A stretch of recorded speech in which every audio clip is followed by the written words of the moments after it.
할렐루야, 여러분 반갑습니다. 오늘 예배 가운데도 하나님의 놀라운 은혜가 여러분들에게 임하게 되시기를 주님 이름으로 축복합니다. 우리는 계속해서 수요일마다 통성경을 읽고 나가고 있는데 우린 지난주를 끝으로 구약 성경이 이제 막을 내렸습니다. 구약의 마지막 권이 어떤 권이었죠? 말라기서였고요. 우리가 금방 읽었던 말씀이 바로 말라기의 핵심 구절이었습니다. 하나님께서는 그들에게 마지막 유일한 소망을 던져주시는데 그것이 바로 뭐였습니까? 하나님께서 엘리야를 보내주신다고 하셨고 그 엘리야는 정확하게 신약시대로 넘어가면서 세례 요한으로 연결되는 것을 우리가 지난주 수요 통성경 시간 때 우리가 살펴보았습니다. 그리고 나서 우리가 이제 신약으로 바로 넘어가지 않고 오늘은 이제 구약과 신약의 브릿지 역할을 하게 되는 그 신구약 사이의 400년 시간에 대해서 우리가 좀 살펴보기를 원합니다. 여러분, 우리가 성경을 읽을 때 우리가 마지막 구약 성경의 말라기가 어떤 제국이 등장하고 있었는지를 기억해 보길 원합니다. 여러분, 우리가 말라기 때 읽어봤었던 그때의 시대를 돌이켜보면 그때는 바벨론 시대가 끝이 나고 어떤 나라가 새롭게 일어섰던 때였어요? 페르시아라고 하는 새로운 제국이 등장했습니다. 그러면 우리가 다시 한 번 더 기억을 돌이켜봐서 가장 먼저 제국이라고 불려지는 나라가 어떤 나라였죠? 바로 아수르가 있었고요. 그 다음에 아수르를 무너뜨리고 새롭게 생긴 제국이 바로 바벨로니아였고요. 그리고 마지막 바벨론을 물러뜨리고 새롭게 생긴 나라가 이제 페르시아까지 우리가 살펴보았습니다. 그리고 이제 페르시아 시대로 계속해서 신약 시대로 넘어가야 될 것 같은데 우리가 신약 시대를 우리가 확인해 보면 페르시아는 온데간데 사라진 채 없어지고 어떤 나라가 들어왔습니까?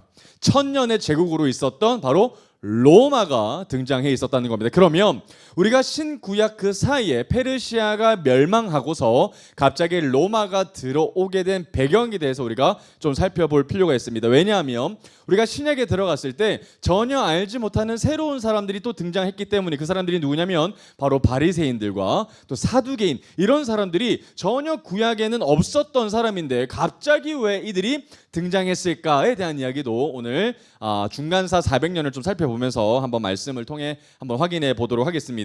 그래서 오늘은 조금 드라이할 수 있습니다. 그래서 원래는 굉장히 방대한 분량으로 한 4번에 걸쳐서 해야 되겠지만 교회에서 그렇게까지 우리가 알 필요는 없을 것 같아서 제가 한 번에 이렇게 중간사 400년을 좀 압축해서 좀 오늘 살펴보도록 하겠습니다.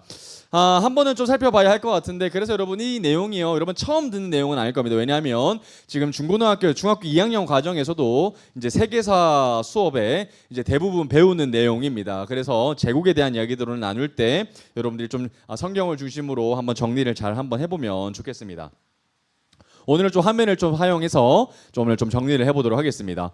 오늘 가장 키포인트는 이겁니다. 구약의 말라기로부터 출발을 해서 그 말라기에 예언되어져 있는 하나님의 엘리야가 바로 마태복음으로 연결되어지는 바로 엘리야라는 사실을 우리가 세례 요한이다라는 사실을 이제 좀 발견하게 됩니다.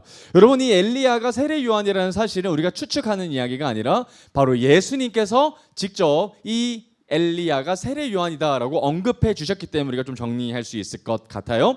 자, 그러면 이 400년이라는 기간 동안에 좀 중요한 이 동그라미 4개를 한번 좀 잡아보도록 하겠습니다. 첫 번째가 뭐냐면 여러분 좀 한번 적어보면 좋을 것 같아요. 첫 번째, 이 시기 가운데 정말 중요한 하나의 큰 사건이 있었다면 바로 모세오경, 우리가 토라라고 하고 있는 이 구약의 가장 중요한 5개 이 오경이 바로 히브리어로 적혀져 있었던 것을 세계 만국의 공용어였던 헬라어로 번역이 되어졌다는 사실이 이 400년 사이에 있었다는 것이 굉장히 중요한 포인트입니다. 왜 이게 중요하냐면 당시 사람들은 히브리 사람들, 그러니까 유대인 사람들이 아니면 모세오경을 읽을 수가 없었는데 이 헬라어로 번역이 되면서 많은 사람들이 이 모세오경에 대해서 읽을 수 있게 됐다라는 것이 아주 중요한 포인트였다는 겁니다. 자, 그리고 두 번째 사건이 뭐냐면 이제 마카비라고 하는 사람이 이제 혁명을 일으키게 될 겁니다. 여기에 대해서는 우리가 좀 자세하게 뒤로 가서 좀 살펴보게 될 거고요. 이 마카비라고 하는 사람이 바로 이 하스몬 가에 태어난 아들인데 이 하스몬 왕조가 이제 새롭게 시작된다라는 겁니다. 이게 왜 중요한 포인트냐면 원래 남유다는 어떤 왕조로 시작됐죠?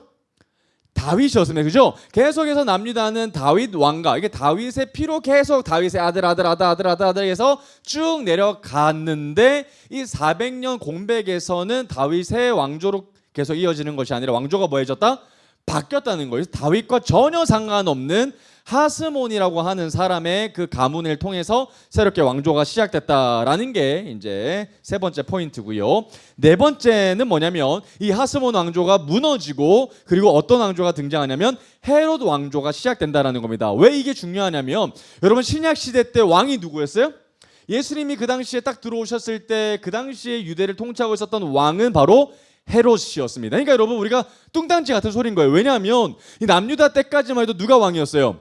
남유다 족보로 다윗 왕가에서 왕으로 내려갔는데 전혀 상관없는 헤롯이 지금 왕으로 있기 때문에 그래서 이게 우리가 지금 정리할 필요가 있다는 거죠. 왜 갑자기 헤롯이라고 하는 그 가문이 계속해서 왕가를 이어나가게 되어졌는가에 대해서 우리가 좀 정리하게 된다라는 겁니다. 자, 그러면 이제 이런 사건을 통해서 우리가 좀 정리를 해보도록 하겠습니다. 자, 우리 이 신구약 중간사 400년에서 이 질문 하나를 좀 던져볼 수 있는데 그게 뭐냐면 여기 중간에 나와 있는 어떻게와 이렇게 사이라고 좀 정리할 수 있을 것 같아요. 여러분 이게 어떤 말이냐면 어떻게 우리를 하나님께서 사랑하셨습니까? 라고 질문을 했던 적이 언제였죠? 바로 말라기였댔습니까? 하나님이 그들을 너무나도 사랑했는데 말라기 사람들이 뭐라고 반문했어요? 하나님이 언제 우리 사랑했어요? 어떻게 사랑하셨는데요? 라고 아주 건방지게 반문했었습니다. 그죠? 그런데 하나님께서는 400년의 시간 동안에 침묵하시고 나서 답을 주셨는데 그 답이 뭐였습니까? 하나님이 세상을 이처럼 사랑하사 독생자를 주셨다라고 답변을 해주시면서 예수 그리스도가 이 땅 가운데 오셨음에 대해서 얘기하셨다는 거예요. 그래서 어떻게로 물어봤는데 하나님은 이렇게로 답변했다는 것이 이제 크게 이 400년을 다루는 파트입니다. 자, 중요한 것만 좀 한번 다뤄보도록 하겠습니다. 자, 그러면 신구약 중간사라고 하는 그 400년이라는 어마어마한 시간 동안에 도대체 무슨 일이 있었는가를 한번 좀 보도록 하겠습니다. 제가 처음에 말씀을 좀 읽었는데요. 한번 우리 화면 따라서 말라기 4장 5절 6절 한번 다시 읽어보도록 하겠습니다. 같이 읽어보겠습니다. 시작. 보라, 여호와의 크고 두려운 날이 이르기 전에 내가 선지자 엘리야를 너에게 보내리니 그가 아버지의 마음을 자녀에게로 돌이키게 하고 자녀들의 마음을 그들의 아버지에게로 돌이키게 하리라. 그러니까 여러분 아버지의 마음을 떠났던 그 아들을 다시 돌이키게 하시는 것은 아들이 아니라 누구라는 거예요? 엘리야라고 하는 하나님이 보내주시는 자를 통해서 하나님이 그 일들을 하시겠다라는 겁니다. 그러면 그 중재자로 누가 들어서야 된다는 거예요? 이제 마태복음에 등장합니다. 자, 마태복음 11장 13절 14절 읽어보면 이런 말씀이 나와요. 모든 선지자와 율법이 예언한 것은 요한까지니 만일 너희가 즐겨받을진대 오리라 한 엘리야가 곧 이 사람이니라. 이 사람이 누구예요? 바로 세례 요한이고 이 말씀을 하신 분은 예수 그리스도십니다. 자, 그러면 이 400년 기간 동안에 예수님은 침묵하신 것 같았지만 여전히 그분은 이 나라와 제국을 변동시키면서 예수 그리스도께서 오실 그날을 지금 세팅해 나가고 계신다는 사실을 이제 좀 발견하게 될 겁니다. 자, 그러면 여러분 이 성경과 관련해서 그 중동 지역의 5대 제국을 한번 좀 정리해 보도록 하겠습니다. 아까 제가 세 제국을 얘기했어요. 첫 번째 어떤 제국? 아수르. 두 번째 바벨론. 세 번째 페르시아. 그 페르시아가 무너지게 되고 새롭게 등장하는 제국이 있는데 그 제국이 바로 누구냐면 헬라 제국이고요. 그리고 헬라 제국이 무너지고 나서 새롭게 다스리게 되는 나라가 드디어 로마가 되는 겁니다. 그러면 이 400년 기간 동안에 페르시아가 뭐하고 있는 거예요? 멸망하고 그 다음에 헬라 제국이 등장하지만 또 다시 멸망하고 그 다음에 누가 등장한다? 로마 제국에 등장한다. 그러면 성경과 관련되어 있는 배경이 총 3번 바뀌는 거예요. 페르시아 시대 때에서 헬라 시대로 바뀌게 되고 헬라 시대에서 로마 시대로 바뀌게 되는 사항이 당시에 이 예루살렘을 둘러싸고 있는 이스라엘의 상황적 배경이다라는 것입니다. 자, 그래서 여러분들 좀 기억하시면서 좀 보면 좋을 것 같아요. 자, 그러면 우리가 가장 마지막 시대였던 어떤 나라부터 볼까요? 오늘 페르시아부터 보겠죠. 그래서 오늘 페르시아 한번 좀 정리를 해보도록 하겠습니다. 자, 페르시아 제국에는 한 6명의 왕이 있다라고 좀 추측을 합니다.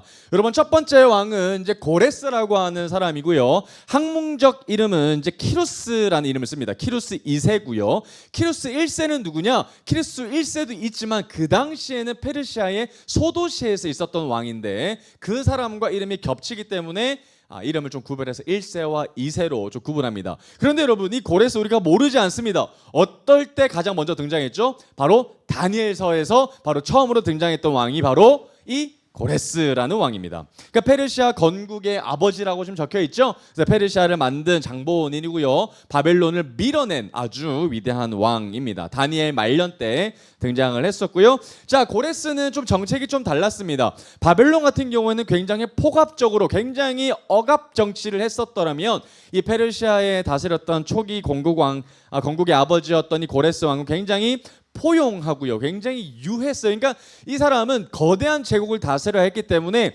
모든 페르시아인들이 각 지역에 가서 다스릴 수 없잖아요. 그래서 통원 정책도 많이 사용하면서 다 페르시아화 시켰습니다. 그러니까 너희들은 이제 페르시아 제국의 사람이야. 그래 너희들은 자부심을 가지고 이제 페르시아에 충성하면서 너희들은 살아. 이런 식으로 아주 지혜롭게 다스렸다라는 겁니다.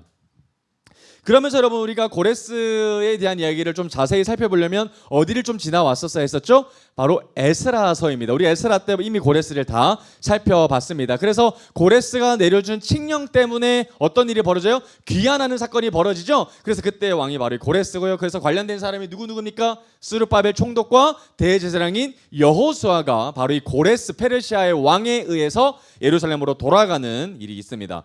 스룹바벨과 여호수아가 예루살렘에 뭐하러 돌아갔죠? 뭐 쌓으려고요? 다시 성전 쌓으려고 재건하려고 돌아갔었죠. 자, 그리고 나서 이제 고레스 왕이 죽고 나서 그의 아들이 이제 캄비세스라는 사람이 이제 등장을 합니다. 여기서 보면 후사를 남기지 않고 갑작스레 죽어요. 근데 이 사람이 했던 일 중에 하나가 뭐냐면 이집트를 거의 다 정복합니다. 그러니까 서쪽으로 내려가서 예루살렘이 여기 있으면 바로 왼쪽 밑에가 애굽이라는 땅인데 거기 땅을 거의 다 정복하고 돌아오는 길에 이 사람이 이제 갑작스레 급사하고 맙니다. 여러분 큰 나라를 다스렸던 한 제국의 황제가 갑작스레 통치한 지 8년 만에 죽으니까 그 다음에 분위기는 어떨까요?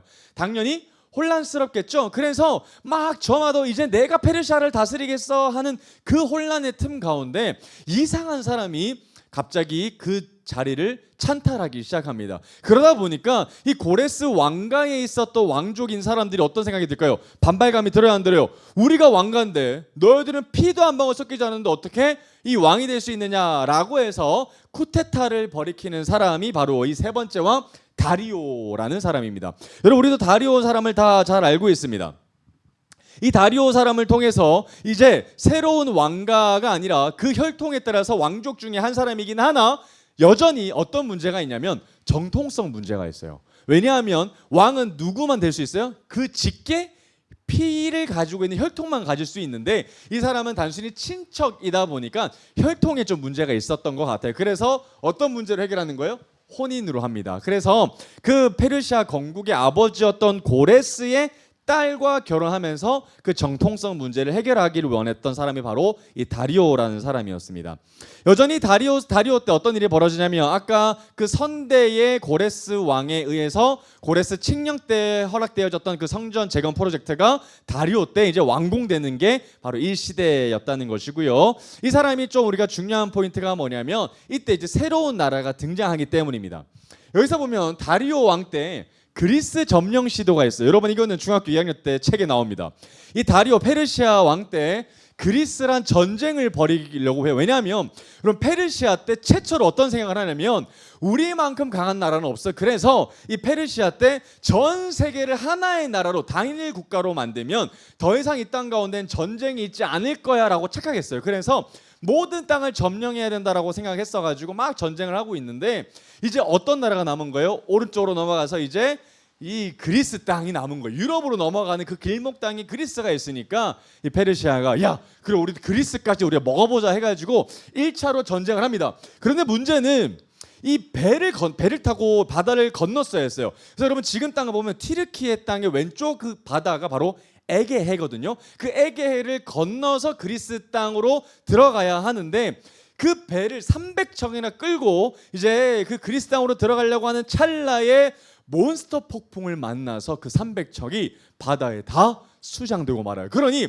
전쟁 한 번 하지 못하고 그리스 땅 한 번도 밟아보지 못하고 전반적인 그 군사력이 다 바다에 수장되는 아주 치명타를 이 다리오 왕 때 경험하게 됩니다. 그런데 멈추지 않아요. 굉장히 격분하면서 우리가 어떻게 이 그리스라는 조그만 나라를 이길 수가 없나라고 하면서 다시 한 번 더 원정을 떠나는데 그 전쟁이 바로 그 유명한 역사책에 나와요. 어떤 전쟁? 마라톤 전쟁입니다.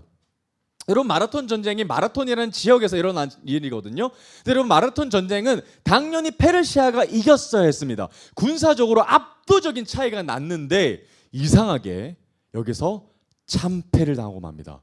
여러분 제가 이게 너무 궁금해서 막 연구를 해봤습니다. 왜 페르시아가 졌을까? 압도적인 군사적 차이가 있었는데도 불구하고 졌던 이유에 대해서 학자들이 이렇게 좀 정리를 했습니다. 일단 그리스는 원정 경기, 원정 전쟁을 그렇게 많이 하지 않았어요. 그래서 방어 중심 체계를 하다 보니까 35kg 정도 되는 판금 갑옷을 입고 있었어요. 근데 여러분 페르시아는 그런 갑옷을 입고 어마어마한 제국을 다스릴 수 있어요? 없어요? 없죠. 그래서 굉장히 가벼운 옷을 입고 전쟁에 임하다 보니까 그래서 좀 전쟁 양상이 좀 어려웠다라고 이제 판단을 하기도 하고, 그리고 방어 체계를 했는데 그들이 가장 잘했던 게 뭐냐면 방패로 화살을 막는 참진을 정말 잘 구성을 했대요. 그래서 페르시아 전략은 화살을 저 멀리서 빵 쏘면 그때 진을 흐트러 놓고 그때 기마병이 막 달려가서 막 전쟁을 해야 되는데, 이 아테네 사람들은 이 참진을 형성해서 방패로 다 막고 진이 흐트러지지 않아서 페르시아 사람들이 당황했다라고 이제 학자들이 좀 평가를 합니다. 어찌됐든 이제 그리스를 공격하려고 했던 그 전쟁의 결과는 참패를 페르시아가 당하게 되고 말죠. 그러면서 그때 한 유명한 이야기가 나옵니다. 어떤 이야기? 왜 이게 마라톤 전쟁이 됐어요? 그때 이 전쟁 당시에 있었던 그 마라톤 지역에서 승전가 소식을 아테네에 전하기 위해서 무려 40km를 뛰어갔던 한 사람이 있어서 그 사람을 기념하기 위해서 그때부터 올림픽을 기념했다라는 이야기는 우리가 모두 알고 있는 역사책의 이야기입니다. 그죠? 40km 정도 해당되는 그 마라톤 기념했던 전쟁이 바로 이 2차 전쟁입니다. 그런데 페르시아가 완패했다는 사실이 이제 중요하고요. 자, 그럼 여기서 끝나면 좋은데 페르시아가 보통 나라가 아니죠. 아직까지 건재합니다. 자, 그 다음에 다리오가 죽고 나서 이제 네 번째 왕이 등장합니다. 여러분, 네 번째 왕은 아하수에로라는 왕이고요. 자, 이 아하수에로 우리가 많이 들어봤습니다. 바로 누구 남편이죠? 에스더 남편입니다. 여러분, 이거는 실제 사료죠. 그러니까 우리 성경에만 나와 있는 이야기가 아니라 정말 헤로도토스나 요세푸스의 같은 역사가에 의해서 정확하게 기록되어 있는 역사적 사료입니다. 자, 이 에스더의 남편이 에스더의 그 남편으로 있었던 아하수에로 왕이 여전히 그 아버지에 대한 그림자에 대해서 벗어나기 위해서 다시 한 번 더 뭘 하길 원할까요? 그리스와의 전쟁을 마무리하려고 합니다. 그래서 했던 전투가 3차 전쟁이 뭡니까? 살라미스 해전인데, 여러분 이게 또 져요.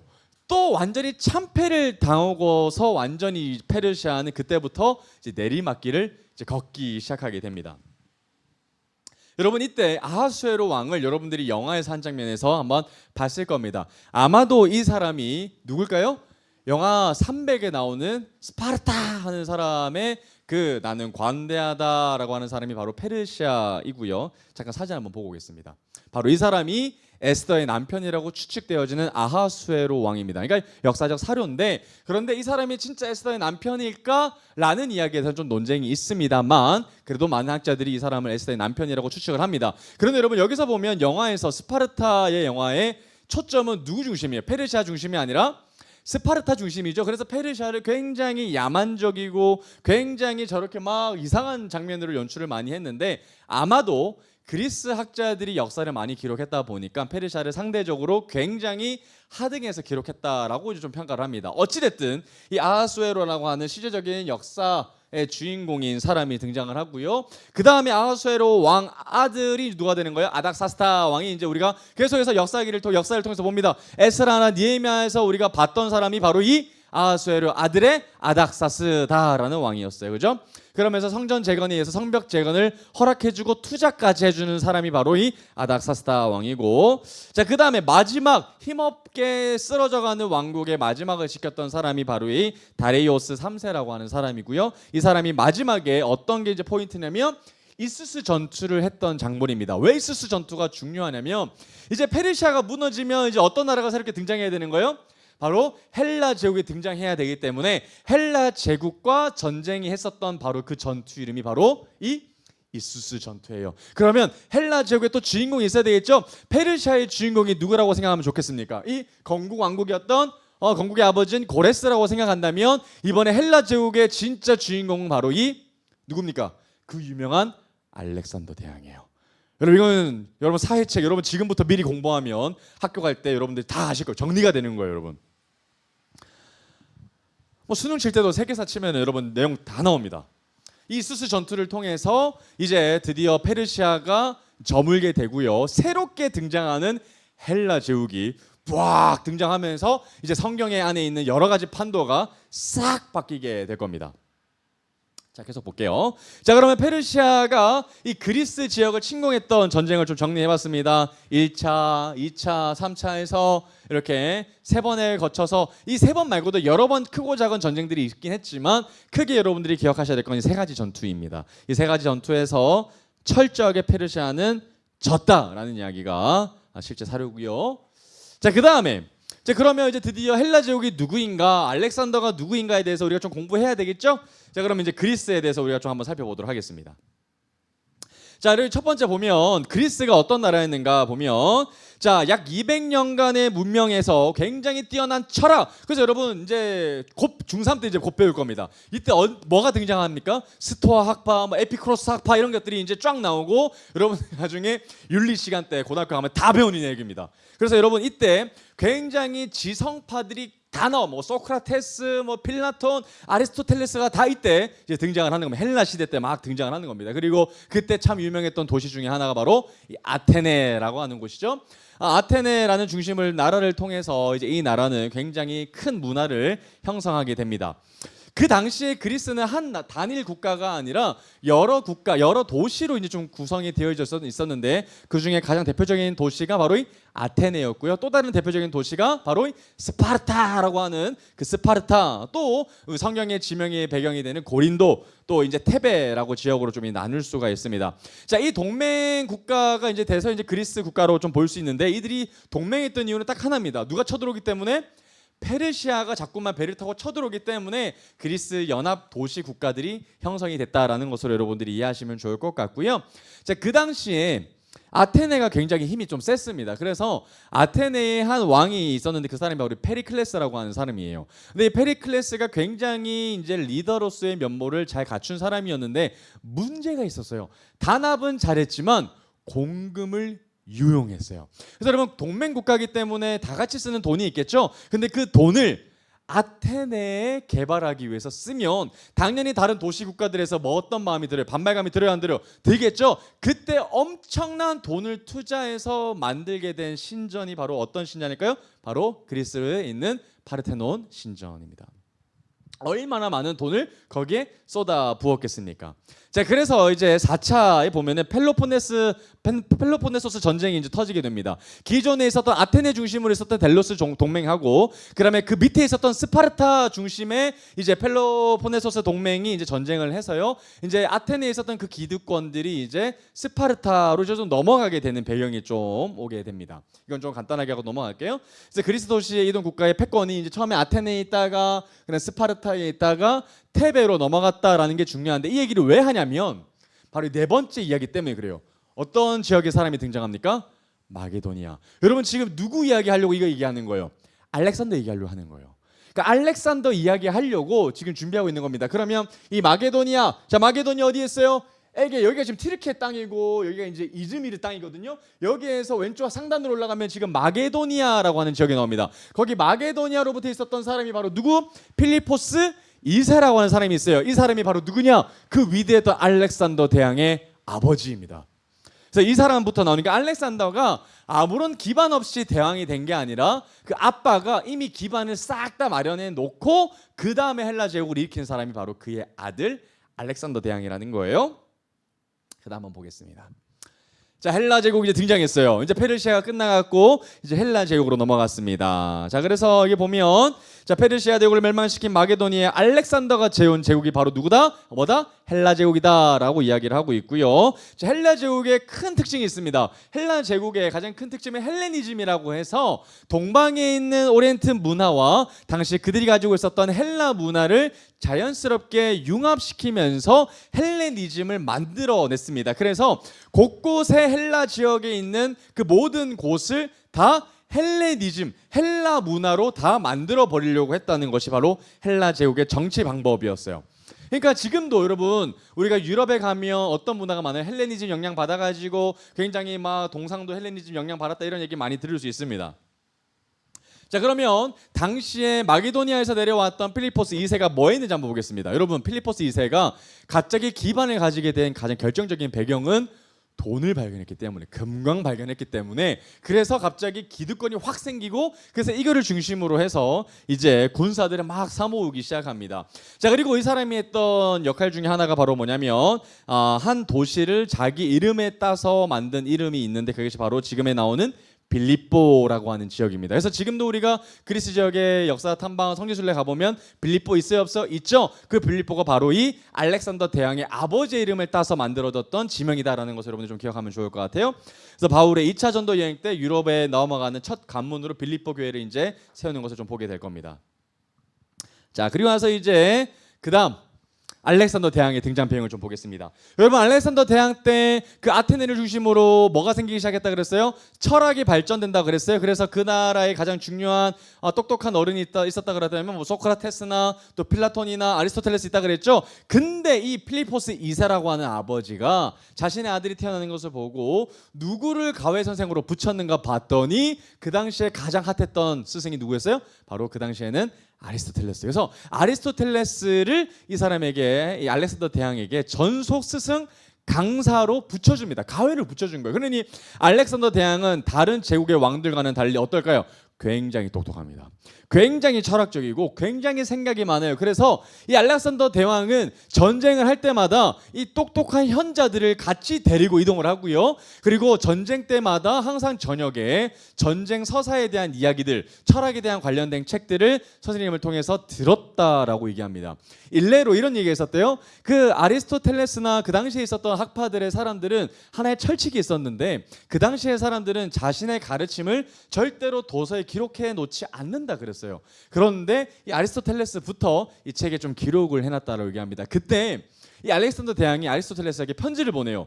스승님이요, 이 편지의 내용의 지금 내용의 핵심은 뭐냐면 왜 나에 대한 그 가르침을 책으로 남겨놓습니까? 라고 얘기합니다. 질투하는 거예요. 그래서 아리스토텔레스에게 그 가르침에 대해서 함구하고 전승을 통해서만 나한테만 이야기해달라라고 부탁하는 내용의 편지도 있을 만큼 굉장히 알렉산더는 굉장히 학구적으로 공부를 많이 했었다라는 겁니다. 근데 여러분이 알렉산더가 어떻게까지 했냐면 단순히 그 당시에 계속해서 페르시아가 그리스 쪽으로 넘어오는 거에 대해서 방어하는 정도의 소극적 태도를 취한 것이 아니라 뭐 했어요? 페르시아가 가지고 있었던 그 제국 전체를 그대로 먹으려고 했다라는 거예요. 그러니까 알렉산더 대왕 대단해야 안 대단해요? 어마어마하게 대단한 사람입니다. 정말 대왕이에요. 자, 그래서 우리가 아까 봤던 데처럼 마지막 페르시아 왕이었던 사람과 전쟁을 하는데 그 전투가 뭐라고요? 이수스 전투였다는 거 기억하시죠? 이수스 전투 때 페르시아 제국을 완전히 대파하면서 이제 헬라 제국이 페르시아 제국을 그대로 흡수하게 되는 장면이 이제 좀 나오게 됩니다. 자, 그리고 여러분 이때 좀 중요한 게 있는데요. 알렉산더 대왕이 성경과 연관되는 장면이 좀 있습니다. 이 알렉산더 대왕이 뭘 했다 그랬어요? 뭘 점령했다고요? 두로 땅 점령했대요. 여러분, 두로 땅 성경에 나와요 안 나와요? 나옵니다. 두로 땅은 굉장히 무역으로 발달되어 있는 도시였고요. 그리고 이 두로 땅은 천의 요새였어요. 그러니까 사면이 바다에 나뉘어지는 섬이었기 때문에 함부로 그곳에 들어가 쳐들어갈 수는 없었던 지리적 이득이 있었던 땅이었거든요. 그래서 두로는 굉장히 교만했었고 또 부유하기까지 했으니까 굉장히 기고만장했었던 땅이었는데, 이 알렉산더 대왕이 뭐 했다고요? 두로를 아주 쑥대밭으로 만들어 놓습니다. 우리 한번 성경 한번 잠깐 한번 찾아가 보도록 하겠습니다. 우리 에스겔서 한번 찾아보겠습니다. 에스겔 26장 3절부터 6절까지입니다. 여러분, 너무 신기하게도 역사 실제 사료랑 성경과 아주 잘 교묘하게 맞춰져 있어요. 모든 걸 설명할 수는 없지만 그래도 중요한 사건들이 굵직굵직하게 연결이 잘 되어 있습니다.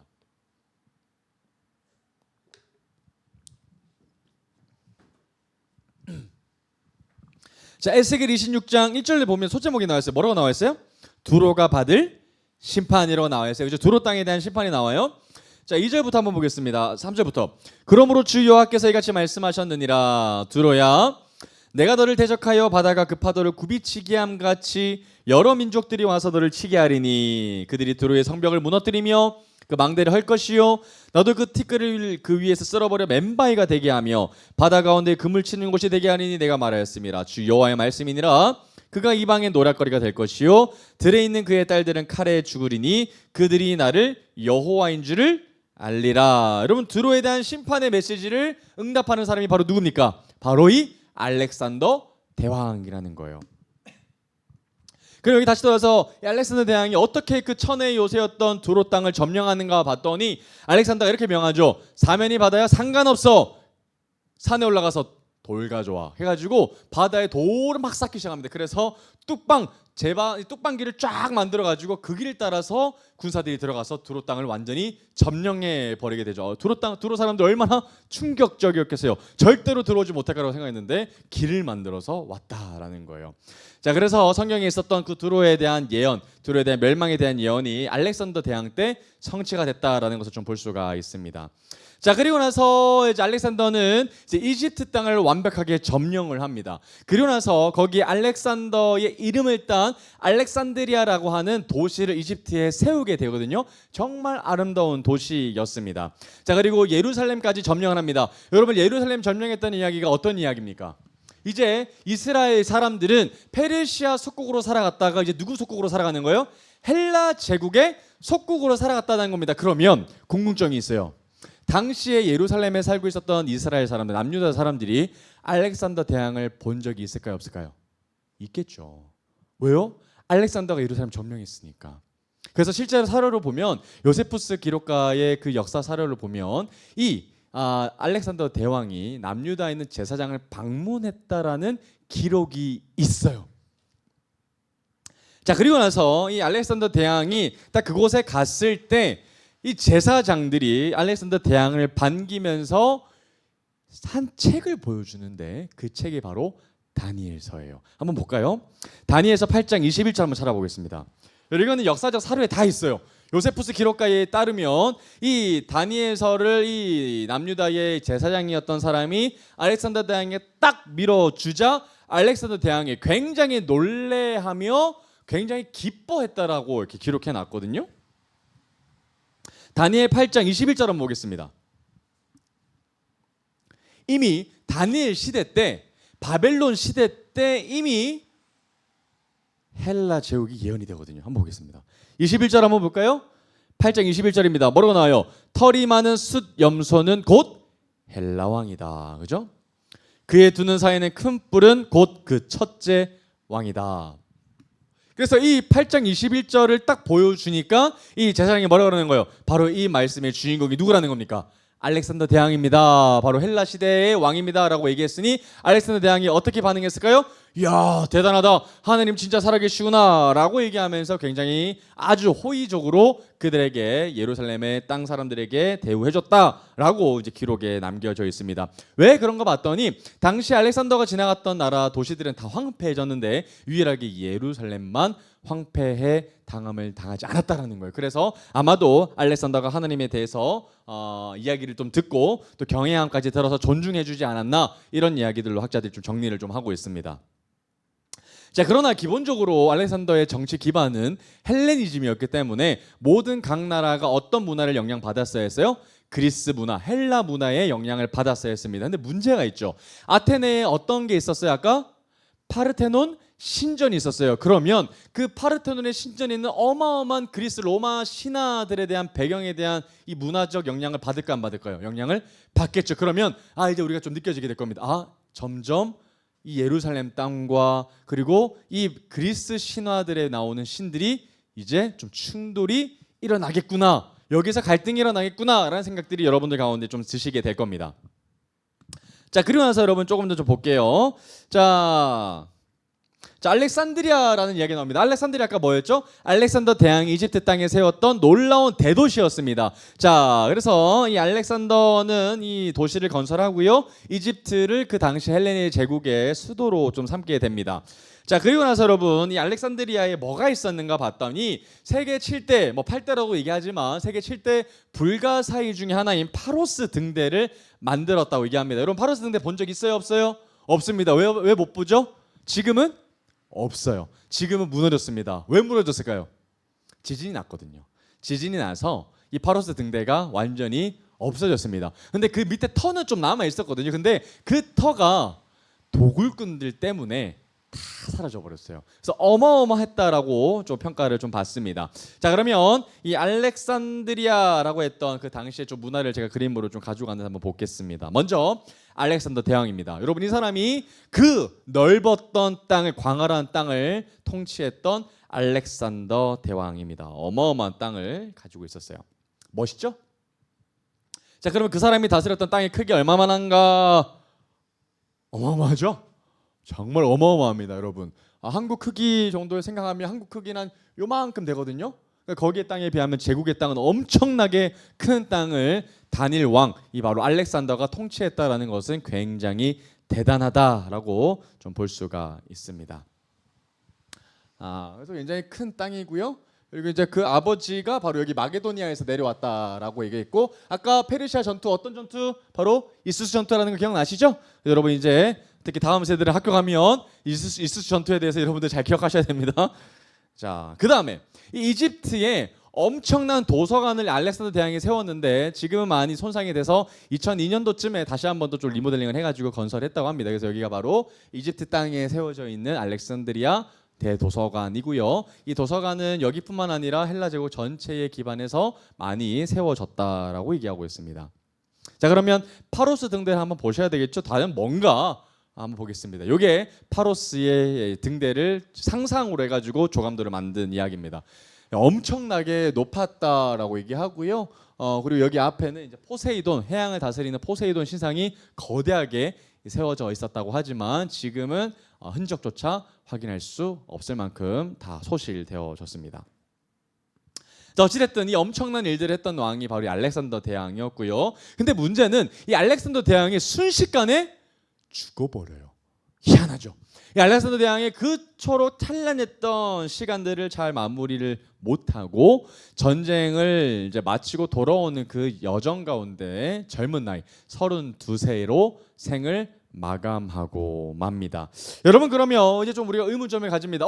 갑자기 또 왕이 죽어? 그럼 어떻게 될까요? 또 혼란의 시기가 찾아오겠죠. 그죠? 제국이 무너지게 될 것 같고, 또 이때 헬라 제국이, 그 위대했던 단일 제국이었던 헬라 제국이 또다시 쪼개질 것 같다라는 두려움이 좀 이제 들게 됩니다. 자, 그럼 여기서 보면 두 번째 내용이 좀 나와 있어요. 자, 인도까지 갔습니다, 헬라 제국이. 근데 여기서 알렉산더 부하들이 더 이상 이 전쟁에 참여하지 않겠다라고 선언을 하고 딱 알렉산더로부터 뒤로 돌아서 버립니다. 왜 그랬을까요? 여러 가지 이유가 있지만 첫 번째 이유입니다. 지쳤어요. 여러분, 전쟁 기간이 10년 동안이었어요. 그래서 더 이상 알렉산더를 따라서 이제 계속 전쟁을 하고 싶지 않았던 거예요. 이제 뭐가 보고 싶어요? 당연히 가족들이 보고 싶겠죠. 그래서 이제 더 이상 인도까지 가지 말고 이제 돌아가서 이제 우리 가족들하고 보내고 싶습니다라고 했던 것이 첫 번째 이유였고요. 두 번째 이유는 어디에서 멈췄어요? 인도에서 멈췄어요. 근데 인도에 당시 어떤 부대가 있어요? 코끼리 부대가 있는 거예요. 그래서 듣도 보도 못한 엄청난 코끼리 부대가 막 밀려오니까 이 헬라 제국의 사람들이, 야, 우리 땅이 진짜 끝인 줄 알았는데, 헬라 제국만큼 크면 이제 끝인 줄 알았는데 이 세계는 더 넘어 더 큰 제국이 있을지도 모르겠어라고 하는 좀 현실적인 두려움이 있었다고 얘기해요. 그래서 전쟁이 이제 좀 중단이 일어났다라고 보고 있고요. 세 번째 이유가 참 현실적인데, 세 번째 이유가 뭐냐면 이 알렉산더 대왕이 타락하기 시작했대요. 어떤 느낌이었냐면 이 알렉산더 대왕은 굉장히 이게 군사적 도시의 연합이었기 때문에 이 귀족 군사들하고 그래도 굉장히 상호 존중하면서 살아갔는데 어느 순간부터 페르시아화 되기 시작했어요. 그래서 알렉산더에게 신격적인 존재로 갑자기 격상되기 시작하고요. 그 앞에 절까지 하게끔 하면서 알렉산더 대왕이 점점 이 정신을 못 차린다, 페르시아화 하기 시작했다라고 하면서 더 이상 이 페르시아로 돌아가려고 하는 알렉산더 편을 들지 않고 이제 알렉산더를 떠나서 이제 헬라 제국이 더 이상 전진을 하지 않게 되는 일들이 일어났다는 거예요. 그런데 돌아오면서 극심한 스트레스 때문인지 아마 알렉산더는 여기에서 급사하게 됐다라는 겁니다. 자, 그러면서 이제 그 거대한 헬라 제국이 모아지는 거예요. 분열하게 돼요. 여기서 보면 어마어마한 많은 사람들에서 7명에 해당되는 장수들이 나도 여기에 한 자리를 하겠어라고 막 전쟁을 하다가 결국은 이제 3명의 이 왕조들에 의해서 헬라 제국이 다스려지게 됩니다.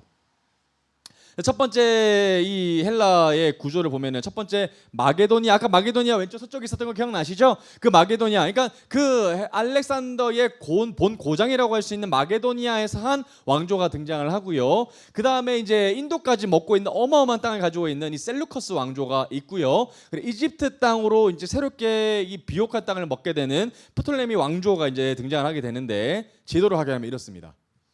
자, 여기가 이제 마게도니아 이 헬라 왕조고요. 여기는 이제 셀루커스 왕조이고 여기는 이제 프톨레미아 왕조입니다. 그러면 여러분 지금 우리가 중요한 건 세계 역사도 중요하지만 진짜 중요한 건 예루살렘 위치예요. 그러니까 지금 이 예루살렘 남유다 백성들이 이스라엘 백성들이 지금 누구 영향 받고 있다는 거예요? 바로 이집트 헬라 즉 프톨레미 왕조에 의해서 영향을 받고 있었다라는 거예요. 그러면 알렉산더 대왕으로부터는 굉장히 우호적인 영향을 받고 있다가 알렉산더가 죽고 나서 누구 영향 받지 않는 거예요? 그러면 프톨레미 왕조 헬라 제국의 영향을 무려 100년 이상 동안 영향을 받게 된다라는 겁니다. 그러면 그 당시의 문화를 좀 살펴봐야 되겠죠. 당시 예루살렘에 어떤 영향을 미쳤는가? 그래서 보면 122년간 유대 지역을 프톨레미 왕조가 다스리기 시작합니다. 자, 그리고 이때 바로 뭐가 번역이 되냐면 모세오경이 헬라어로 번역되는 때가 바로 이때라는 거예요. 프톨레미 왕조 때에. 자, 모세오경을 바뀌었던 그 배경에 대해서는 뒤에 조금 더 자세하게 설명하겠고요. 자, 그리고 나서 이제 이집트 헬라가 끝나고 나면 당연히 이제 누가 등장해야 될까요? 그 옆에 있었던 어마어마한 제국이 있었죠. 그 셀루커스 왕조가 이제 힘을 좀 발휘하게 될 겁니다. 계속해서 전쟁하고 서로 영향력을 발휘하고 있겠지만 그래도 어쨌든 프톨레미 왕조에 있었던 이집트 헬라 제국이 영향력이 점점 이제 무너지게 되고 이제 실리아 헬라 그 지역 땅인 셀루커스 왕조가 다시 한번 더 새롭게 등장을 하게 됩니다. 자, 이게 좀 배경이고, 자, 그러면 이제 프톨레미 왕조를 한번 좀 보도록 하겠습니다. 자, 프톨레미 왕조. 자, 첫 번째 이 알렉산더 대왕이 죽고 나서 그리고 이제 프톨레미 왕조에서 영향을 받게 되는데 바로 프톨레미 2세 때 바로 이 모세오경이 헬라어로 번역이 됐다라고 지금 기록되어져 있죠. 저 이때 여러분 이야기가 하나 있습니다. 자, 모세오경이 지금 히브리어로 적혀져 있는 유대인 언어로. 근데 이게 당시 공용어가 뭐예요? 그리스 언어죠. 그게 바로 헬라어입니다. 그래서 신약 성경에 뭐로 적힌 거예요? 헬라 언어로 적힌 거예요. 자, 그래서 헬라 언어로 이제 번역이 되니까 많은 사람들이 이제 다 읽을 수 있는 책으로 바뀌게 됩니다. 그런데 이게 어떻게 갑자기 모세오경이 헬라어로 번역이 됐냐고 봤더니 당시에 이집트에 뭐가 있었어요? 프톨레미 왕조가 지배하고 있는 알렉산드리아 도시에는 뭐가 있어요? 알렉산드리아 도서관이 있었죠. 그 도서관에 이 왕조 한 사람이 이런 얘기를 합니다. 자, 우리 지금 도서관에 20만 권이 있는데 20만 권 작아. 앞으로 우리가 더 위대한 나라가 되려면 한 50만 권 정도는 있어야 돼 라고 얘기하면서 그때 이 왕조가 야, 우리 모세오경을 번역해서 가지고 있으면 엄청나게 자부심이 될 것 같지 않아? 라고 얘기를 이제 좀 추진하게 됩니다. 그래서 이제 드디어 이제 이 알렉산드리아 도서관을 통해서 주관을 통해서 이제 모세오경이 헬라어로 번역이 되는 일들이 이제 일어나게 됩니다. 자, 이제 번역한 사람들은 아무나 한 것이 아니라 당연히 히브리어에 능통한 사람들이어야 되겠죠. 그래서 유대인 찾아가서 거기서 이제 사람들을 70명을 뽑아서 번역을 하게 됩니다. 근데 놀라운 이야기는 모세오경을 헬라어로 번역을 할 때 70명이 각자 이 미션을 줘요. 근데 모아 보니까 한자도 틀리지 않고 똑같았더라라는 이야기가 있어요. 그래서 하나님이 그때도 역시 감화감동하셔서 그들 모두에게 동일한 마음과 지혜를 주셨다. 그래서 헬라어가 오차없이 한 번에 번역이 됐다라고 이야기를 좀 하고 있습니다. 그것이 바로 70인 역이 좀 등장을 합니다. 이것은 굉장히 지금도 굉장히 중요한 번역입니다. 근데 여러분 여기서 세 번째 보면은요, 아리테아스의 권유로 애굽에서 노예로 사는 유대인 해방이라고 나옵니다. 여러분 이거 궁금해요. 왜? 이 애굽 땅에 유대인이 노예로 있었다고? 여기 지금 해방을 시킨 건데 누굴까요? 이미 우리 통상기 때 살펴봤어요. 누굴까요, 이 사람들? 예레미야 때예요. 여러분 예레미야 때 바벨론은 망한다로 얘기했지만 어떠한 무리들이 안 망한다 해놓고 바벨론에서 총독 보낸 사람 쳐 죽이고 예레미야 납치해가지고 어디로 내려갔어요? 이집트로 내려갔었던 거 봤어요, 안 봤어요? 봤죠? 그때 내려갔었던 사람들이 바로 이때까지 남아있었던 사람들입니다. 그래서 그 당시에 있었던 사람들이 이제서야 드디어 한 300년 지나서 노예에서 해방이 되는 아주 역사적인 장면이 지금 이를 통해서 볼 수가 있습니다. 이런 것들은 다 역사가 기록 통해서 지금 정리가 된 내용이에요. 자, 그리고 나서 그냥 이 유대 지파에 이 번역했던 사람들이 그냥 돌려보내지 않고 굉장히 존중하고 대우해 주면서 돈을 많이 주면서 보내줬다라는 게 역사적 사료고요. 자, 그리고 한번 가보겠습니다. 그러니까 여러분, 아까 프톨레미 왕조 때는 어떻게 좀 정리해야 되냐면, 프톨레미 왕조 때는 알렉산드리아보다 훨씬 더 이들을 존중해줬고 대우해줬다는 거예요. 그래서 여러분, 예루살렘에 있는 사람들이 그렇게 큰 피해를 겪지 않고 오히려 평안하게 그들의 신앙을 잘 지킬 수 있었다라는 것이 그들의 상황적 배경이었고, 지금은 좀 다르기 시작해요. 왜냐하면 이 프톨레미 왕조를 좀 질투했던 왕조가 바로 셀루커스 왕조인데, 이 셀루커스 왕조가 이 남유다 제사장을 잘 이렇게 꼬셔가지고, 그래서 이 프톨레미 왕조를 몰아내고 셀루커스 왕조가 들어오는 배경이 됩니다. 그래서 셀루커스 왕조가 이제 새롭게 들어오게 되는데, 여기서 보면 셀루커스 왕조는 아까 프톨레미 왕조에 비해서 굉장히 억압적인 헬라 정책을 펼쳐요. 그러면 누구랑 충돌하겠어요? 당연히 유대 사람들하고 충돌이 일어나겠죠. 그러나 아무리 충돌해봤자 그들에게는 힘이 없습니다. 그래서 아마도 그들은 핍박을 받기 시작하게 될 겁니다. 그래서 여러분, 여기서 보면 안티오쿠스 3세라고 하는 사람이 나와요. 여기 보면 알렉산더 후계자를 자처하면서 나는 알렉산더 헬라 지역을 다 내가 먹어야 할 거야. 그래서 마게도니아에 있는 땅도 내가 먹어야 되고 프톨레미 왕조도 내가 다 먹어서 이 셀루커스 왕조를 중심으로 아주 큰 다시 한번 헬라 제국의 전성기를 내가 가지고 오겠어. 이렇게 다짐했던 사람이 바로 안티오쿠스 3세인데, 이 사람이 문제가 있어요. 이 사람이 처음에는 이 예루살렘에서 야, 프톨레미 왕조 버리고 우리랑 이게 같이 연합하면 내가 3년 동안 세금도 안 내게 해줄게, 내가 잘해줄게 라고 얘기했는데, 그 약속이 바뀌어지는 계기가 있습니다. 누구 때문일까요? 로마 때문이에요. 이 당시에 로마가 갑자기 급부상하면서 이 셀루커스 왕조가 이젠 이 패권을 넘길 자가 없어, 이제 우리가 이겼어라고 했지만, 로마라는 새로운 신흥 제국이 등장하면서 셀루커스가 위기를 맞게 됩니다. 자, 그러면서 이 로마와의 전투에서 이 안티오쿠스 3세가 처절하게 지자 이 막대한 전쟁 배사금을 로마에게 지불해야 되는 상황이 열려지게 된 거예요. 그래서 그 돈을 어디에서 가져오겠어요? 당연히 식민지로 있는 도시에서 막 거두가기 시작하는 거예요. 그래서 예루살렘에 어마어마한 막대한 세금을 그때부터 거두기 시작합니다. 그러면 당연히 예루살렘은 셀루커스 왕조를 좋아해요, 싫어해요? 싫어하기 시작할 겁니다. 자, 그리고 여러분, 안티오쿠스 4세가 등장합니다. 안티오쿠스 4세의 별명이 있어요. 적그리스도입니다. 그리고 그 당시에 사람들이 적그리스도라고 불렸던 사람이 바로 이 안티오쿠스 4세라고 하는 사람이에요. 자, 이 사람이 뭐에 있냐? 성직 매매와 성전 모독에, 예루살렘 성전에 제우스 신상까지 박아놓은 사람이 바로 이 안티오쿠스 4세인데, 이 사람이 이렇게 했던 이유가 있어요. 전쟁에서 자꾸 지니까 이 화풀이의 대상으로 유대 민족을 잡아놓은 거예요. 왜냐하면 모든 다른 헬라 도시들은 헬라화 정책을 받아들이는데 유일하게 이 히브리 민족들만 헬라 정책을 받아들이지 않는 거예요. 그래서 안티오쿠스 4세가 유달리 이 유대 민족에게 억압적인 정책을 펼치게 됩니다. 자, 그때 안티오쿠스 4세로부터의 더 이상 핍박을 견디지 못하자 이 마카비라고 하는 사람이 새롭게 등장을 해서 쿠데타를 일으키게 됩니다. 여기서부터 이제 곧 예수님이 오시게 되는 그 직전의 상황으로 이제 우리가 들어가게 됩니다. 자, 한번 가볼게요. 그러면 적그리스도가 불려진 안티오쿠스 4세가 누군가?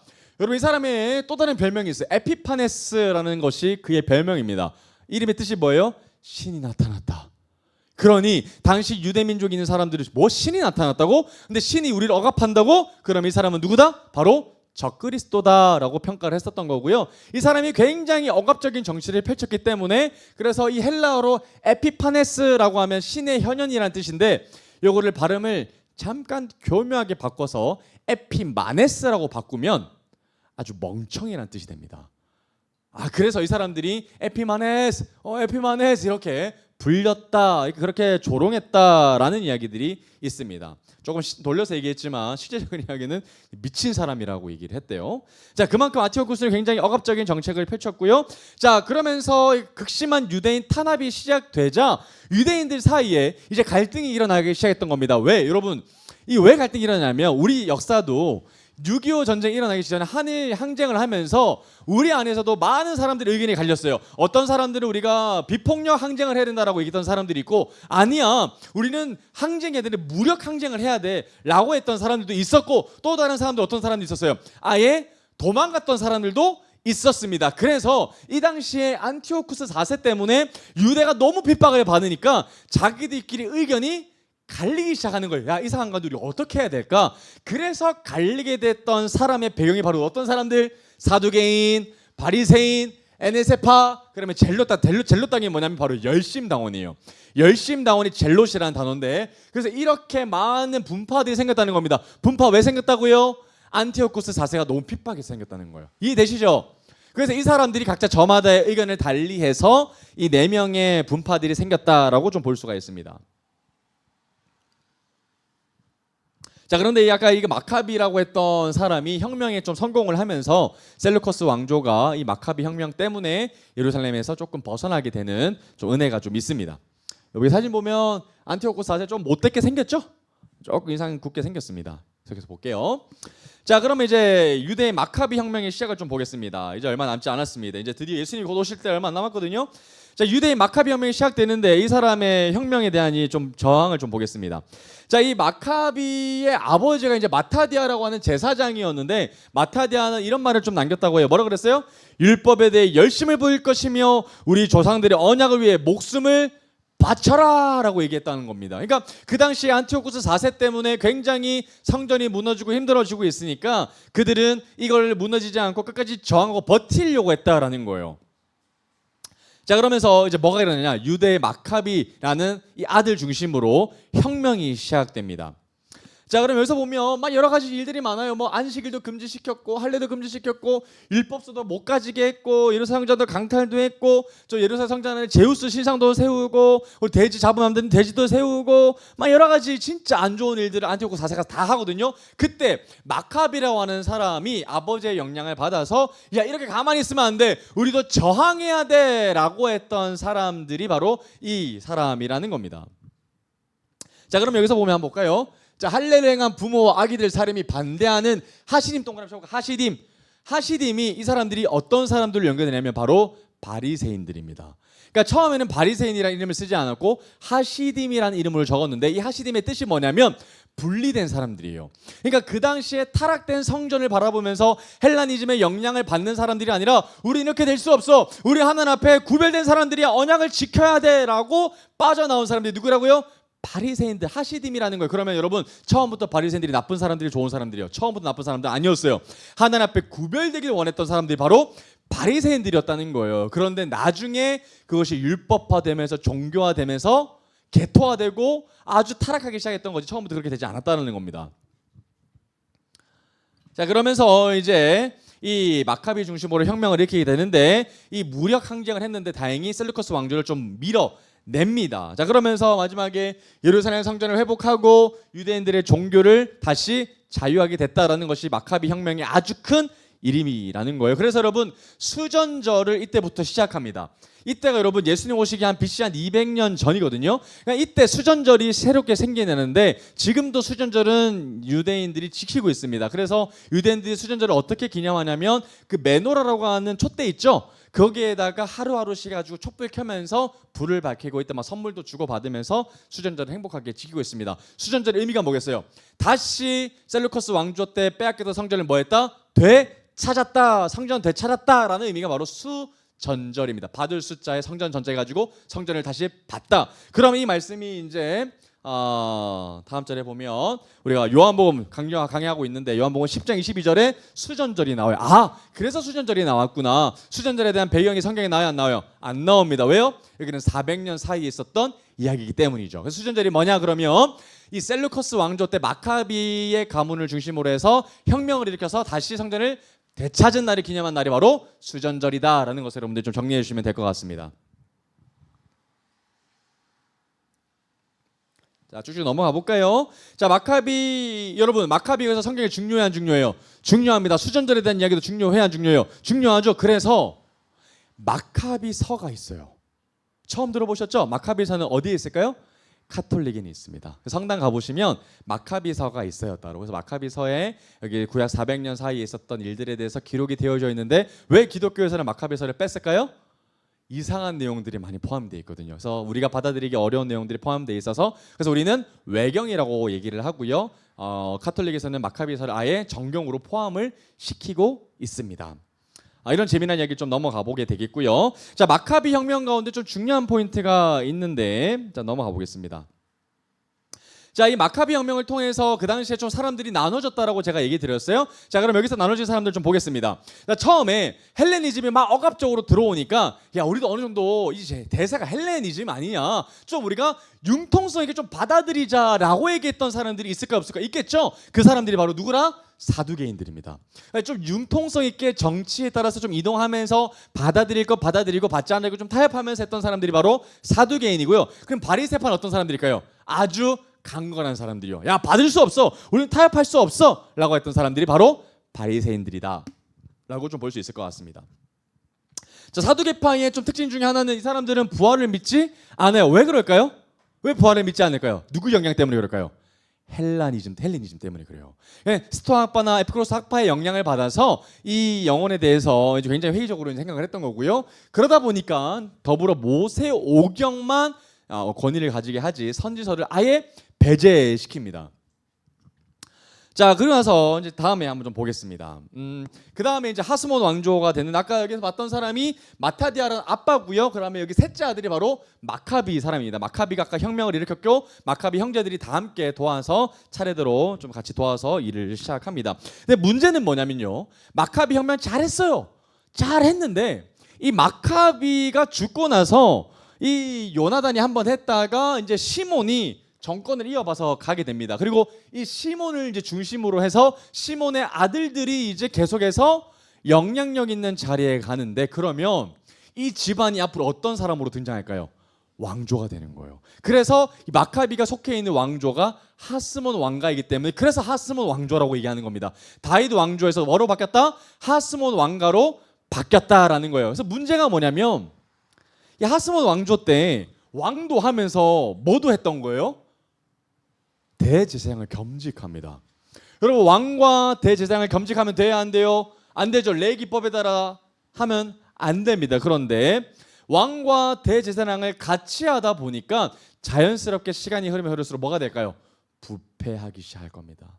그러니까 하스몬 왕조가 처음은 너무 잘했는데 계속해서 넘어가면 넘어갈수록 부패했다는 것이 큰 문제라는 거예요. 여러분, 이것이 바로 하스몬 왕조의 집안 사람들입니다. 그래서 보면 정말 많은 사람들이 있는데 여기 보면 별표 쳐 있는 사람들은 왕과 대제사장을 겸직했던 사람들이에요. 그러니까 여러분, 마카비까지는 아주 훌륭했습니다. 그러나 그 밑에 있는 사람들부터는 왕과 대제사장을 겸직하기 시작하면서 본격적으로 그들 가운데 부패가 일어나기 시작하고 하나님의 나라법에 옳지 않은 일들이 일어나기 시작했다라고 여러분들이 좀 생각하시면 좋을 것 같습니다. 그래서 여러 사람들이 좀 등장을 하는데 몇몇 사람들만 좀 보겠습니다.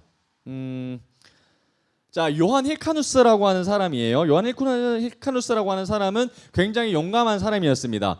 자, 이 사람은 아까 마타디아의 아들, 이 시몬의 아들입니다. 그래서 처음으로 대제사장을 겸직한 사람으로 좀 볼 수 있는데, 자, 근데 이 사람을 좀 한번 자세히 한번 보면 6번 한번 볼까요? 대제사장 안티파터를 유대교로 개종시켰다라고 나옵니다. 이 사람이 어디 사람이냐면 바로 이두메 사람인데, 이두메는 지금의 에돔이에요. 그러니까 에돔 사람 이 안티파터를 유대교로 개종시키는 일이 벌어집니다. 그리고 이 안티파터를 당시 자기 밑에 2인자까지 세워놓는 일들이 일어납니다. 이 안티파터가 누군지는 제가 뒤에서 좀 얘기 드리겠고요. 자, 그래서 이 요하니카누스가 자신의 이름을 또 드러내고 얼굴도 알리기 위해서 이 주화에 얼굴을 새깁니다. 그래서 이 역사는 이제 기록이 되어져 있고요. 자, 그러면 에돔 사람, 아까 제가 안티파터에 대한 이야기를 하지 않았습니까? 이 안티파터에 대한 이야기들은 조금 더 뒤에서 한번 좀 나눠보겠고요. 자, 그러면 이제 아리스토블루스라고 하는 그 계보의 이제 한 사람인데, 이 사람이 아주 이제 불온적인 일들을 합니다. 그래서 어머니와 3명의 남동생들을 옥에 가두고 자기가 완벽하게 권력을 쟁취하려고 하는데 죄책감 때문에 갑자기 급사합니다. 이제 그리고 나서 이제 그의 아내가 이제 등장을 하죠. 살로메 알렉산드라가 등장을 합니다. 그리고 아까 남동생을 다 옥에 가뒀다 그랬죠. 그 남동생 중에 가장 나이 많은 형제랑 이 죽었던 남편의 아내랑 결혼을 합니다. 이해되세요? 그러니까 형제랑 아내가 결혼을 했다라고 보시면 될 것 같아요. 서방님이랑 결혼하시게 된 거죠. 자, 보겠습니다. 자, 그래서 이 결혼한 사람이 누구냐? 알렉산데스 야나우스라고 하는 사람인데, 야니우스. 자, 이 사람이 문제가 있어요. 당연히 결혼하면 됩니까 안 됩니까? 안 되죠. 근데 형사치수 때문에 되긴 하지만 문제는 뭐냐면 이 여인이 과부였기 때문이에요. 형이 죽었기 때문에 과부를 취할 수는 없었거든요. 그래서 이제 좀 정통성에 대한 문제가 많았고, 그리고 여기에 대한 반박을 하는 사람들이 많았어요. 누가 반박했다고요? 바리새인들, 경건한 사람들이 하나님의 나라 법을 어길 수 없어, 과부를 어떻게 형수로 받아들일 수 있냐, 할 수 없어, 막 그렇게 비판하니까 800명을 십자가에 매달아 죽이게 되는 일들이 일어나기 시작합니다. 자, 그래서 이런 일들이 좀 있고요. 이 사람이 남편이 이제 새로운 남편이 죽고 나서 자기의 아내한테 이제 그 왕위를 물려줍니다. 그래서 형수한테, 형수자 아내죠. 형수자 아내 살라모의 알렉산드리아에게 좀 전도 주게 되겠고요. 자, 그 다음에 이제 마지막 살로메 알렉산드라 이 사람 보겠습니다. 아까 그 여왕이 나이가 많이 들었음에도 불구하고 여전히 건재해서 이제 왕조로 삼습니다. 자, 그리고 나서 자기가 이제 겸직을 할 수 없기 때문에, 여자기 때문에, 그래서 자기는 왕을 하고 대제사장은 누구한테 줬을까요? 아들에게 준 거예요. 그래서 겸직을 이때는 잠깐 피하긴 했지만 여전히 좀 문제가 있습니다. 여기서 보면 이제 폼페이우스가 좀 등장을 합니다. 여기서 보면 로마의 폼페이우스라고 하는 사람이 등장을 할 때, 그럼 안티파터 기억나세요? 안티파터가 누구였어요? 아까 에돔 민족에 있었던 사람이라고 얘기했죠. 개종시켰던 사람. 이 사람이 바로 헤롯 대왕입니다. 나중에 처음 헤롯가의 가장 우두머리 헤롯 대왕이 에돔으로부터 아주 변방 출신에 있었던 사람을, 이 사람이 아까 이 헤롯가 이 하스몬 왕조에 있었던 사람이 채용해서 2인자로 만들어 놓고, 점점 그 사람이 정치적 기반을 딱 쌓아 놓고 있을 때 로마가 딱 급부상하자 이 사람이 누구한테 붙는 거예요? 하스몬 왕조가 기울어지니까 하스몬 왕조 버리고 로마에 딱 편들어 서가지고 급격하게 1인자 자리로 이 안티파터가 세워졌다라고 여러분들이 좀 기억하시면 좋을 것 같아요. 자, 조금 더 자세히는 뒤에 설명해 보겠습니다. 이 400년을 다룬 역사이기 때문에 굉장히 방대하죠. 자, 좀 굵은 기둥만 좀 생각하면 좋을 것 같아요. 자, 로마가 이제 등장을 합니다. 로마가 이제 굉장히 중요한데, 로마는 처음에 공화정이었죠. 그래서 원로원들이 막 생겨가지고, 여러분 영화 보시면 원로가 쫙 많이 있죠. 지금의 교회 생각하면 장로님들입니다. 막 서 있어가지고 막 이렇게 협의하면서 비판하기도 하고 막 해서 설득시키고 회의하면서 이제 이끌어 나갔는데, 워낙 큰 제국을 그렇게 다스리면 힘들어요, 안 힘들어요? 힘들죠. 그래서 어떤 나라가 되고 싶은 거예요? 황제 정치를 하고 싶은 거예요. 재정 정치라고 얘기하는데 이제 이거는 바뀌게 될 겁니다. 자, 그러면 여기서 좀 중요한 거 볼게요. 로마 통치. 자, 그러면 유대 입장에서 생각해보면 이렇게 정리할 수 있을 것 같아요. 처음에 아수르, 그 다음에 바벨론, 그 다음에 페르시아, 그 다음에 헬라 제국인의 첫 번째 프톨레미 왕조, 그 다음에 셀루커스 왕조 있었죠. 그 셀루커스 왕조가 이제 무너지고 어떤 나라 등장해요? 로마가 등장한다는 거예요. 그런데 신약의 대부분의 배경은 언제? 로마라는 겁니다. 그럼 로마를 잘 이해하기 위해서는 로마에 대해서 잘 이해할 수 있어야 되고, 또 로마가 들어가기 전에 왜 헤롯이 왕이 됐는지도 우리가 이해할 수 있어야 되지. 좀 정리가 이제 되기 시작할 겁니다. 자, 볼게요.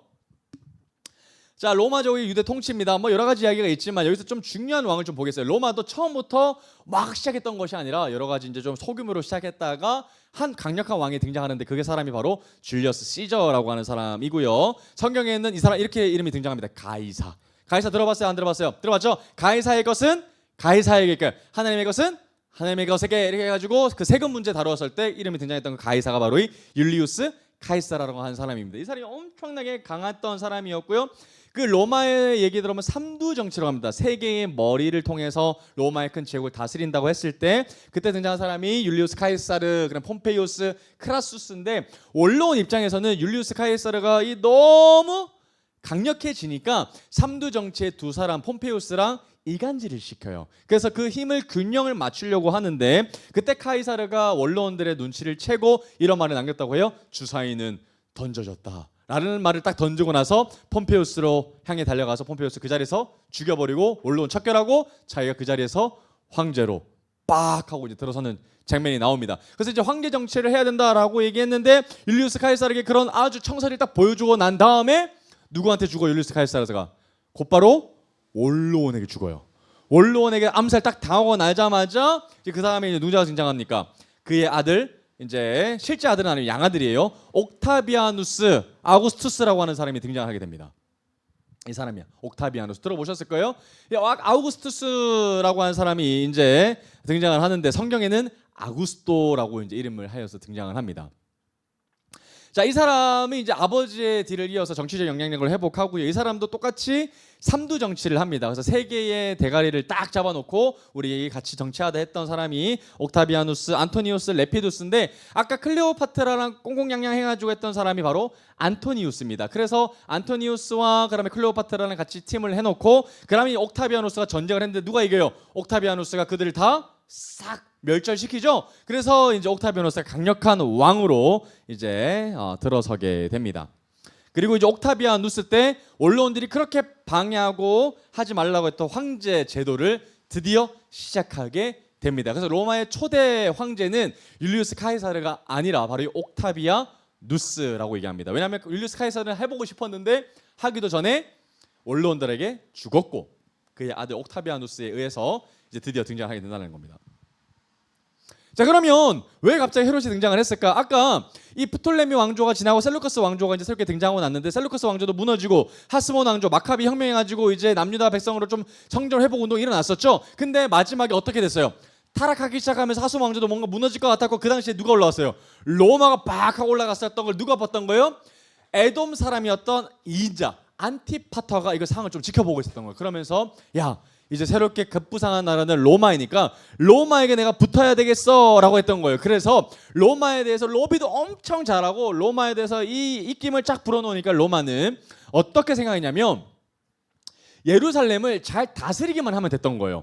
예루살렘을 잘 다스리기만 하면 세금도 잘 내, 종교 문제만 문제인 거예요. 그러니까 이 사람들의 입장에서 우리 로마와 예루살렘 입장을 잘 연결시켜줄 사람이 필요했던 거예요. 그 사람을 잘 찾아보니까 누굽니까? 바로 안티파터였던 거예요. 그래서 이 안티파터를 이 분봉왕으로 딱 삼아주면 어떻게 하겠어요? 안티파터가 이 로마 편도 잘 들어주고 그리고 예루살렘 민심도 잘 다스려주면서 그 사이에 그 중개인을 참 잘하기 시작했을 겁니다. 그래서 초대의 분봉왕으로 이 헤롯 가문이 들어서게 되는 거예요. 그러면 하스몬 왕조는 이제 어떻게 될까요? 싹 사라지게 됩니다. 그리고 새로운 왕조가 등장하니 그 왕조가 누구라고요? 바로 헤롯 왕조가 등장했다라는 겁니다.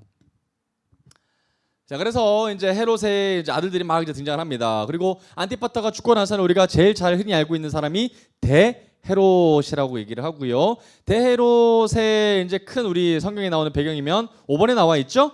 베들레헴 지역에 영아살해 명령을 내렸던 왕이 바로 이 분봉왕 헤롯이십니다. 대헤롯이라고 구분해서 우리가 읽고 있어요. 자, 이 헤롯 성전이라고 불려지는데 헤롯이 또 뭐 했냐면 예루살렘의 민심을 좀 회복하기 위해서 또 로마의 환심을 사기 위해서 예루살렘에서 가장 중요한 종교 센터를 다시 인테리어 리모델링하는 사건이 펼쳐집니다. 그런데 헤롯이 진짜 성전 중요하게 생각해 안 중요하게 생각해요? 중요하게 생각하지 않아요. 그냥 로마에게 잘 보이고 싶고 그리고 예루살렘에게 민심 얻고 싶어서 하는 거예요. 그래서 뭐 하냐면 진짜 편법을 쓰는데 외관만 인테리어를 합니다. 안에는 하지 않아요. 안에는 별로 신경 안 쓰고 외관 익스테리어만 조금 꾸며가지고 로마가 야 헤롯 일 잘하고 있어라고 평가를 받기도 하고 이제 예루살렘 사람들한테는 야 성전을 재건해줘 감사하다 이런 환심을 좀 사게 되는데 하나님의 입장에서는 아주 여우 같은 짓을 지금 헤롯이 하고 있다라는 겁니다. 자, 그러면 대헤롯의 시기가 끝나고 나서는 어떻게 될까요? 당연히 이 대헤롯 우리가 알고 있는 것처럼 세 아들에게 이 분봉왕 역할들을 좀 나누게 됩니다. 자, 이 세 아들이 누구냐면 여기서 등장을 하고 있는 사람인데요. 자, 첫 번째 헤롯 아켈라오라고 하는 사람이고요. 두 번째 헤롯 안티파스. 안티파스가 그나마 성경에서 제일 흔하게 볼 수 있는 사람입니다. 그다음에 헤롯 빌립인데 이렇게 세 명의 사람이 성경에서 각각의 역할에서 등장을 하기 때문에 좀 구분해서 좀 살펴볼 필요가 있습니다. 자, 그리고 이제 이 세 명의 시기가 좀 끝나고 나서 이제 손자 세대가 나오거든요. 대헤롯의 손자. 그 사람들이 누구냐면 헤롯 아그리파 1세와 헤롯 아그리파 2세까지 등장을 합니다. 그래서 헤롯 가문에 한 6명의 헤롯이 성경에 등장을 하는데 다 다른 사람이라는 것이 좀 포인트입니다. 헤롯 아그리파 1세만 좀 여러분들이 보시면 헤롯 아그리파가 뭐 했냐면 야고보를 죽인 사람이 바로 이 헤롯 아그리파 1세였다라는 것을 여러분 좀 기억하시면 좋겠고요. 마지막 성경에서 등장하는 사람이 바로 헤롯 아그리파 2세를 마지막으로 해서 헤롯은 더 이상 성경에서 등장하지 않습니다. 이제 끝이 나겠습니다. 자, 그리고 왕조가 사라지고 왕조가 왜 사라질까요? 누가 오셨기 때문에 예수님이 이제 오셨고 예수님으로 인해서 이제 만인 제사장으로 넘어가기 때문에 이제 더 이상 왕조는 사라지게 됩니다.